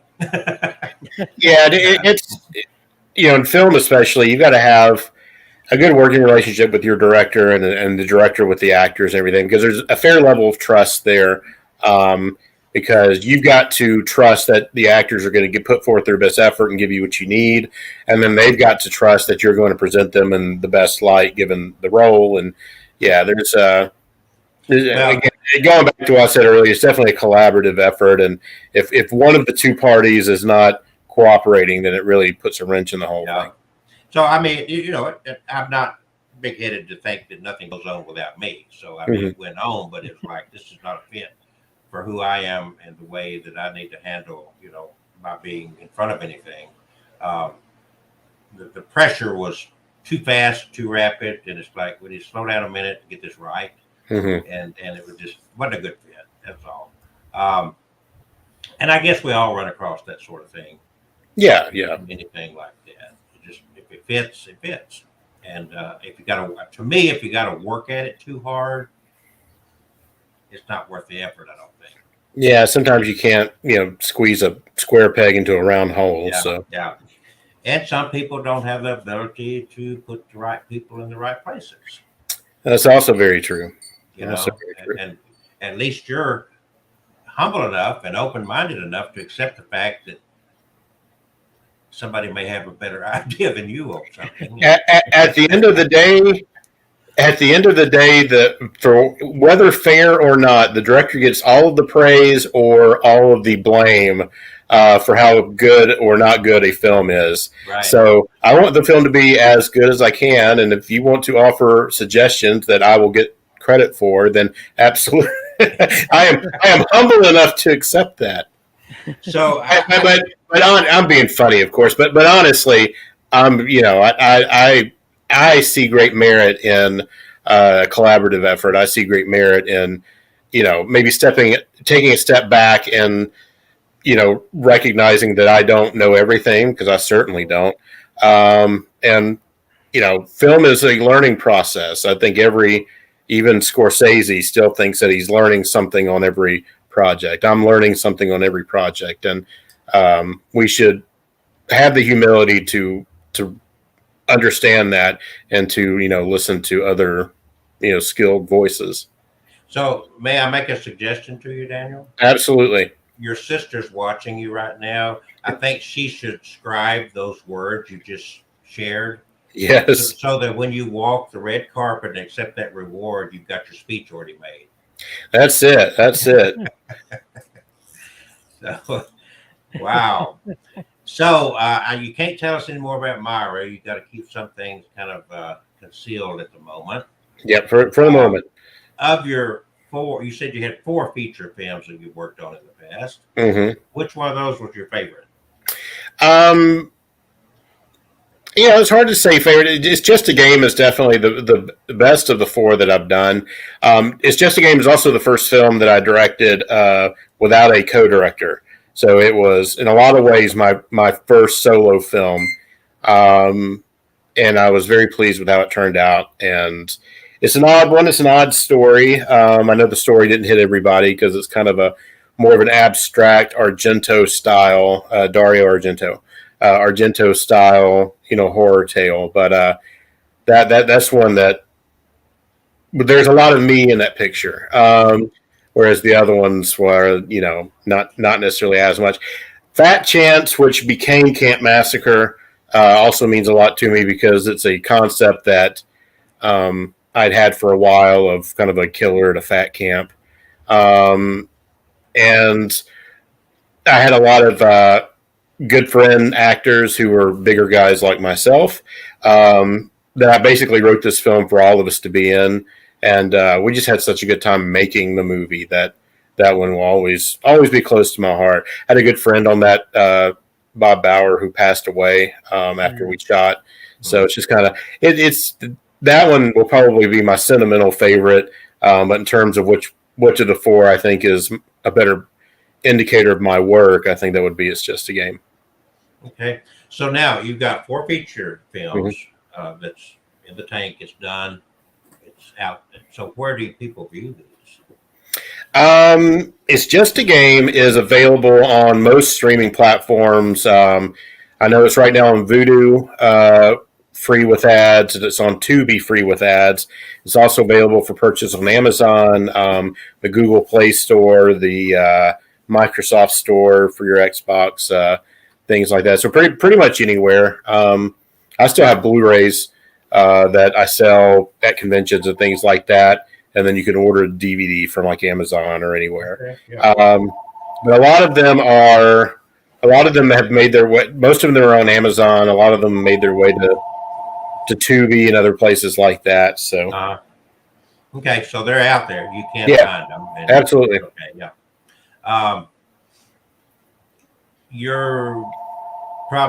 Those are probably like Kevin and I's books. You get a little money off of it, but you're not going to quit your day job. Royalties. It's hopefully It's Just a Game will make some money. It's still very early in its life. So, do you have a website? I don't have a website. I had one for years, and frankly, I got tired of fooling with it. So now I just use Facebook's basically my landing page. So if you find me on Facebook, I've got a link tree. It's a link tree at D. Emery Taylor. That's got all my links on it. But yeah, I put so much work into social media that keeping up with a website it wasn't conducive to what I was doing. Right. Okay. So next question, am I interviewing you in a good way, or kind of I'm enjoying it. I hope people watching are enjoying it, because I am. Okay. I think it's very informative. I wasn't sure what to expect from you as what you're willing to give up to us and whatnot. And I think we're very blessed to have you on, because if there's anybody looking at getting into this, I will tell them Daniel's the go-to guy. You could give seminars on this subject. And, I've given done panels at conventions and things like that. So I try to educate as much as I can. Yeah. So you're a professor too. See.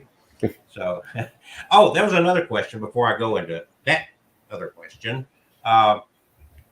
Everything I'm understanding about you, you started as a kid in a elementary school play. Mm-hmm. So you've never had any school training for theatrics.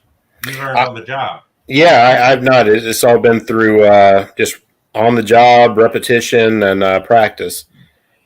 Which is really, really amazing, because just talking to you and actually seeing you in that one movie, you started out as a natural to me. That little redheaded kid running across there, banging on the door. Let me in.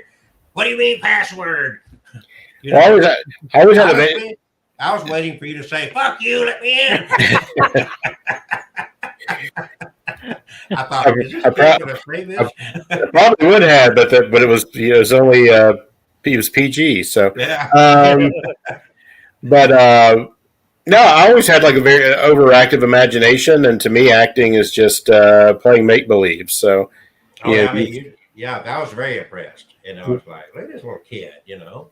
And I did my own stunts too in that movie. Yeah, well, that was real good. You got a good start with that. So now the next question, since you didn't go to any theatrical, you didn't have any formal training, and clearly I don't think you needed any formal training. And now at 42 years of age, with your life invested in it, you're a good source for a lot of information. You have accumulated a lot of knowledge in those years. I have, especially the time at which I kind of came up too. I spanned a couple of different eras because, as a kid and even, up through high school and things like that, the industry was much different than it is now. So, digital was just becoming a thing back then. Right. Yeah. Back then, everything was shot on film, and all auditions were handled. You would have to go to your agent and things like that. Now, most of the auditions we do are what we call self-tape, where people film on a webcam or they set up a tripod and film themselves and email it to you. So, just I feel very, very fortunate to have come up at the time that I did.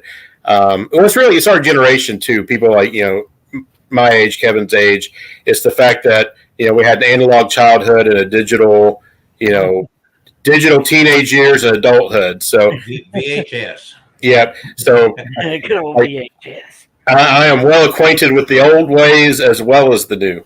Well, you grew with the new ways. So that was an easy adaptation, growing with it like that. I can tell you the first VHS movie I saw was Teen Wolf. There you go. That's a classic. And we watched it twice that night. We just started it over after we rewound it. So the next question. You're in Alabama. I am. All right. You've done 4 feature films. Mm-hmm. Finding your filming locations. Okay, let's go to the clip I showed earlier of these girls. Did you go to somebody's house for this? You're an indie maker. I'm sure you work on a tight budget. You don't really have to do set design, do you? You kind of find a location and use it, or what? We do to some degree, and going forward, I have from sets that I've worked on as an actor, I've definitely seen the merit of having set designers. So that would be something I focus more on going forward. But a lot of times you look for a space that's as ready-made as possible. Somebody's house or somebody's backyard. And it's just a game. We shot our 2 main locations. There were 3 main locations, but 2 of them were just houses of people that I knew who had nice houses who would let me come in and mess everything up for a week or so. Yeah. Okay. What Myra, the bleeding heart girl there. Yes. Which that looks very. He loves it. Yeah, I do. I want to print that out and replace my pizza. Bloody Myra up behind you there. That's it. Yeah. Well, I grew up in the age when I was a kid. We had the old black and white Frankenstein, Dracula movies. And on Saturday afternoon, they'd have the matinees where you saved your RC Cola bottle caps and got in free. Oh, wow. And we would watch movies like there was an old black, I can't find it anymore, but there was an old black and white movie about Medusa. Oh, I don't think I've seen that. Oh, yeah. I remember that clearly when I was a kid because that was a scary thing with those snakes coming out of her head and whatnot. No, it was an old black and white movie. I never really got into the Godzilla movies that much, but that was a big thing back then, too. I just found it kind of troubling to watch people's lips move and the sound not come out for 5 minutes later. It's but some of those old movies, especially the old Universal movies, I've got a Blu-ray box set of all of them. To me, you just can't beat them for atmosphere. A lot of the Hammer horror films too. I'm a big Hammer horror fan. The classics you just can't beat. Yeah. Do you? Universal's Wolfman is still one of my favorite movies too. I love that one. Are you a big Halloween fan? Halloween, the film series? No, the holiday. The holiday. I am, and I love decorating for Halloween. My wife and I, my wife does most of the decorating. But we love decorating for Halloween. We love the season of Halloween. But we end up never doing anything, and it's people always like, oh, you work in horror. I bet you have the most crazy Halloweens. And I'm like, no. Like a couple of years ago, I painted my face green and was wearing an inflatable witch hat, and I handed out candy, and that was about as. But it's fun, Watch some horror movies, enjoy the season, and wait till November 1st and buy some discount candy, and you're good to go. Well, I finally took down my Halloween decorations about 2 weeks ago. my neighbors steer clear of me. What's he up to now? But I live around some very old people. Like I'm not old, right? But there's actually people older than me around here. And I've always wanted to get a hearse and park in my driveway. Oh, that's great. That would be great. And to get me, I've got a big, tall Grim Reaper, and I'm just going to put a sign, next. All right. All right. So, Kevin, you froze again. Yeah. Can you hear me? I can hear you, but you are frozen. Yeah, I froze. It's my computer's going through the process here. There's a new horror story for you right there. Yeah, there I am, talking with no lips. No lips. You're trying to imitate me, Kevin. Let's see. We're right in the middle of the Night of the Living Dead. They're calling us. At least you can hear me if I can get my. Yeah, but we can't see you twerking. He's gonna play that stupid video. Would you like me to play the movie? No, you don't have to play that movie. One twerk is enough. No, don't want to watch it again. Yeah, I hadn't eaten yet. Oh, shut up. Kiss my grits. Kiss my grits. Lord have mercy. So your filming locations, as you go along, you'd probably like to have a little warehouse somewhere where you could do sets if you wanted to. Yeah, and I know a friend of mine is actually building like a studio space up in Huntsville. So yeah, there are places, and as the industry in Birmingham continues to grow, and not just Birmingham, but the entire state continues to grow, I'm sure there will be more things like that. But to me, just getting on location somewhere and just there's a lot of fun in that. There's a lot of yeah.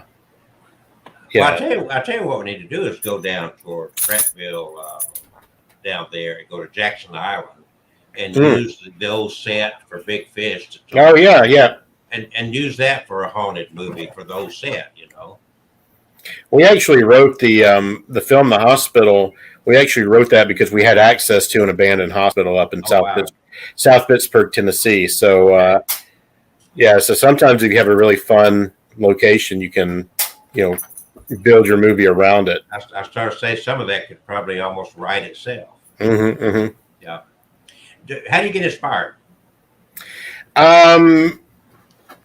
You know, a lot of my stories and scripts will just start with like images, like I see, you know, a couple standing on a street corner, she screams, there's, you know, a gunshot, whatever. I just get like these abstract images, and then in my mind I start to build the story around them. So that's kind of my process for, you know, coming up with stories. I study other films. I watch other films all the time. Study my favorite directors, kind of see, not to copy them, of course, but to see what it is I like about their work, so that I can then incorporate those same elements into my work, in terms of just, you know, individual style, camera work, you know, the stories, the pacing of the film, you know, what have you. So something you said earlier in the show triggered me as to the way that I tend to watch a lot of stuff, and I'm not a quote unquote filmmaker. I do a lot of YouTube stuff and different types of video, but not, you know, anything like what you're doing. The bottom line is, when you watch a show, when you watch a movie, is it hard for you to ignore the fact that you're looking at camera angles and that kind of stuff? And I bring that because earlier you took note of something I see is like these people that are chasing Bigfoot just happen to have a camera pointed in a certain direction, you know? Right. It's very hard to disassociate and just watch something. Yeah, it's my natural inclination is to study a film when I watch it. It's to, and not to sound pretentious or anything, but it's just, I'm looking at the lighting, I'm looking at the camera work, I'm looking at how they frame their shots, things like that. You know, sometimes it's easier, like with the Marvel movies and things like that, it's easier for me to just watch because, you know, I'm almost like a kid because I love, you know, superheroes and things like that so much. But most films I'm mentally dissecting as I watch. Well, very, and a lot of people don't recognize how important this is. Where do you get your music? Because that sets, if you watch a movie without the music, Mm-hmm. a scary movie without the music is not near as scary. No, not at all. So where do you get your music? You work with composers. I had a fantastic composer for It's Just a Game named Russ Romine, who is local to Sylacauga, local to Alabama here. And basically, I just gave him some little snippets of kind of what I wanted it to sound like, and gave him a cut of the film and let him go crazy. And what he came back with was exactly what I wanted. So, you know, sometimes you can use canned music. I don't think it works as well. I know there is a lot of royalty-free stuff. Yeah. And some of it's not bad. It's if you're talking about just songs, you know, like I always try to make use of music in my film, like, you know, pop songs, rock songs, whatever. If you're talking about songs, and there's always bands who will let you use their stuff for free because they're doing the same thing you are. They're trying to get exposure. They're trying to get out there. They get the name on it. Yeah, but if you're talking about the score itself, to me, a score works best when it's, you know, tailored for the film. Right. Yeah. So again, I know, you know, there are places that sell, you know, royalty-free music or you know, licensed music, things like that. But to me, I don't think it fits as well. Right. So there's a lot of people, you know, a lot of people love entertainment and don't give a lot of thought to what they're going through in the process of watching movies and whatnot. But the actors, of course, are the necessary part of it. But all this post-production and all the filming, you probably, correct me, Daniel, in filming a certain scene, you probably have to take several retakes because you caught something on camera you shouldn't have caught, or the lighting wasn't just right. It didn't set the right mood or something like that. Sure. Music and all that can be added later. That's something you do later on in the game. Yeah. Those are the words that every filmmaker hates. Let's fix it in post. Yeah. Fix it in post. You're taking multiple takes. Sometimes, maybe your performance was perfectly okay, but maybe you want to, hear it a different way. Sometimes, like you said, the lighting maybe not what it should be. Sometimes the pacing was off. Somebody stumbles over their line. You're getting things from different angles, so it's you're especially. And I always tell people, when I worked on Road Trip, which was a very obviously huge production. It was Ivan Reitman. Ivan Reitman produced film, a Todd Phillips film. We would wait for an hour while they, moved all the lighting, moved all the cameras, whatever. We would shoot for like 5 minutes, and then we'd wait an hour while they moved everything again. And out of that, you may have gotten 30 seconds of actual, screen work. So it's a lot of it's a hurry up and wait game. Yeah.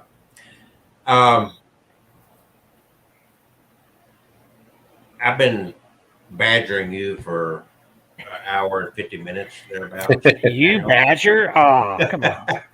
I'm glad he didn't act like he took it as badgering or whatever. I've enjoyed asking you these questions, but I certainly want to give at least a few minutes to Catherine and Kevin to ask any questions they've got or talk to you. Folks, speak up. Give me a break. I had thrown out some questions already there. Let me see. Catherine, you got any input here? I'll tell you what you want to know, Kevin. I forgot to ask about the great Carol O'Connor. What was that like working with him? I didn't get to meet him. No, I was sad. Because I was gonna. Once I heard that name, I thought, "Oh, did he call you Meathead?" No, Meathead. Yeah, because I grew up on All in the Family and everything. Yeah, I did not get to meet Carol O'Connor. Oh wow, he was a big star. Oh yeah. Yeah, people don't realize in filmmaking, oftentimes, depending on the scheduling, you can be in a movie with somebody or a show and never ever see them. Yeah, I mean that happens quite often. Like I mentioned Louis Jourdan talking about Return of Swamp Thing earlier. I only met him just by chance. Yeah. He happened to be coming out of the place that I was walking into. I never had any scenes with him or anything like that. Yeah. Sarah Douglas, who's fantastic, who was in Superman 2, of course. Sarah Douglas, I never met on set. I'd met her when they flew us out to. There goes my chihuahua. I met her when they flew us out to do some voiceover work, some what they call ADR looping, where you go in and re-record your lines. I met her there at the sound studio. So yeah, if not for that, I would never have met her. So yeah, it's pretty common to miss people on set. Yeah. I mean, the way camera work does and the way these scenes are filmed, you could actually be in a scene with somebody that you're never physically with. I see that a lot, and because I have a really good eye, and again because I dissect things as I watch, I'll see these lower budget films where they'll have a name actor or like a genre actor, like a Michael Berryman or a Scout Taylor Compton or somebody like that. And they'll be in a scene with other people, but they're always in frame by themselves.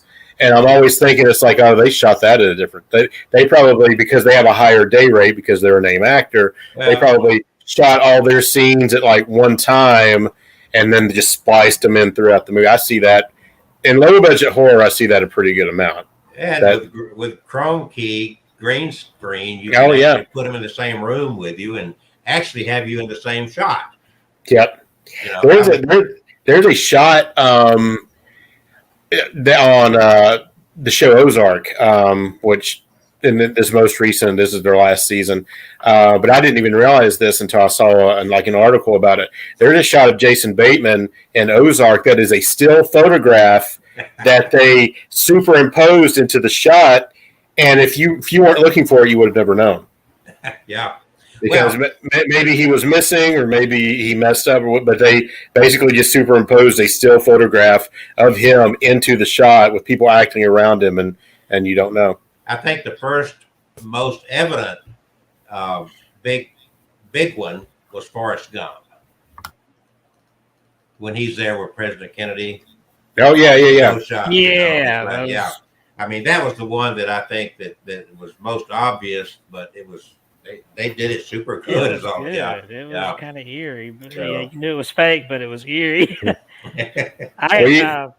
One of the that brought back a memory. Speaking of Swamp Thing alumni, when I got to talk to Adrienne Barbeau one time, she talked about the Fog was a big ensemble cast, and so people always what was that like being on screen with Jamie Lee Curtis and this and that. She's like, what are you talking about? I never was. The whole time she's only in the lighthouse. Yeah. She never shares the screen with any of the other actors. Now she got to see some on set because she was married to John Carpenter at the time, so she was on set here and there, but she never got to be in any scenes with any of the other actors. Yeah, well, it's like Daniel said early on, film acting is a whole different ball game than stage acting. Definitely. Yeah. Nothing similar about it whatsoever. Yeah. There's less faking you can do on stage. Yeah, it's on stage. It's pretty much all out there for everybody to see. Yeah. That's why my favorite term is. I always say we're making movie magic because it is. That's what fascinates me so much about film, because it's a manipulation of visuals. It's you can make the audience see something they didn't really see, and to me that's just so fascinating. I like going back to some of the older classics, horror movies, and you're looking at it. They didn't have what we got today. It was all on film, but they had some strange things going on on film. And it's really interesting because you think of the work they had to go through to get that accomplished, that nowadays you just kind of push a button and it's done. Yeah. Oh yeah, absolutely. Yeah. Look at Lon Chaney Sr. He contorted his dang self to play some of those parts in those silent movies, up to the point where he caused a lot of strain on his body, which I think caused his illness too. I think so. Yeah. Daniel, any parting words? I just want to thank you guys for having me. It's been an absolute blast. If anybody's interested in getting involved in film, either as crew, as an actor, as an investor, because we're always looking for investors, please feel free to reach out to me. I'm a friendly guy. I don't bite, so feel free to message me on Facebook or through one of my other social media outlets. Very, very pleasant evening spending talking to you. And again, I end up doing all the questioning, and I hope that Kevin and Catherine don't feel slighted. I got to talk and ask questions. Well, not only that, you got to act. You did your twerking and flute playing, so I just sat here. That was pre-taped acting. I hate to say it, but I have a feeling that when we sign off here, he's going to be up all night writing a new screenplay about. Oh God! I said it's going to be called "Whistle While You Twerk." Whistle while you twerk. The horror of the twerkling whistler. A new killer. And just film it in amongst his room with all these 300 haunted dolls. I come twerking in and I mesmerize them with the flute. And as soon as I get close enough, the blade shoots out. Now that's an interesting thing right there. Instead of playing the flute for the cobra to come up out of the canister, he could play the flute so his dolls come alive. There you go. That's an idea. That's an idea. He could just sit there. I mean, haunted dolls is a big thing right now. I mean, I didn't realize definitely. They sell them on eBay. They swap them, and I got to get rid of this haunted doll. Did you tell him, Kevin, about the time we had your haunted dolls come alive on our show? I hadn't told him about that. I was about to say I got to meet the most famous one, Annabelle. Oh wow! But I haven't tell him about the moving dolls yet on the live show. We had on our show back before the pandemic when we were sitting in my office doing this at a conference table, and we had 2 dolls sitting over here, and they decided to start moving around during the show. Oh my goodness. So anyway, well, again, Daniel, thank you for all your insight. Yes. Well, it's been a pleasure. And again, thank you guys for having me so much. I've really enjoyed it. And I hope I get to meet you in the flesh one day. And anything we can do to help you promote your work or whatever, if you want to come back on and talk about it when you get your crowdfunding going. We don't make anything off of this. We just enjoy it. And we like to support everybody that's, is what they're doing. And clearly, especially Kevin is a huge horror fan. Yes. So I love horror, old and new. He would love to see you be super successful. So don't be afraid to invite yourself back on when you got something to announce. We will definitely do this again. Absolutely. Okay. And good luck to you on all of it. I'm looking forward to seeing Myra. All right. Thank you so much. I appreciate it. It'd be fun. I'll tell you what'd be fun. And it would help you out too, is if I came along when you started this and I did little clippets of your production in action without telling the story, and I put it out on TikTok for you and on YouTube, just little snippets of, hey, here's this production going on in Alabama, and the mere fact that a movie's being made in Alabama gets a lot of attention. Yeah, absolutely. I mean, that's a fantastic idea. We can definitely talk about that. Kevin and I actually hooked up because in the early part of 2019, I had this strange idea of putting on a Bigfoot paranormal convention. Mm-hmm. And it sold out. We had to turn people away. AL.com did a little documentary about us. And Channel 13 came out there and interviewed us. We got a lot of free publicity. Oh, wow. So things can be done, and the subject matter does get attention. Absolutely. You're right. And picking on Kevin, my buddy, and your buddy too, I think, and his twerking. Oh, Lord. Remember, it did not hurt Miley Cyrus to twerk. She made quite a career out of it. Yeah. So don't be ashamed of your talents. I never self-promote. Come on now. I mean, I don't know. You're the Donald Trump of haunted dolls. Come on.